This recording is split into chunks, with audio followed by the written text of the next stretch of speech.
You ask Tiger to solve. This deals with linear equations with one unknown. The final result is x equals 7. Let's solve it step by step. Simplify the expression. Expand the parentheses. Simplify the arithmetic. Group all constants on the right side of the equation.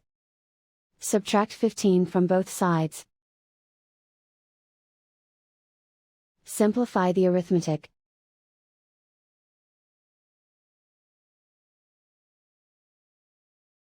Isolate the x.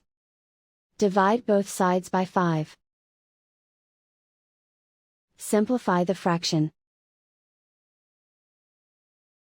Find the greatest common factor of the numerator and denominator. Factor out and cancel the greatest common factor. And so the final result is x equals 7.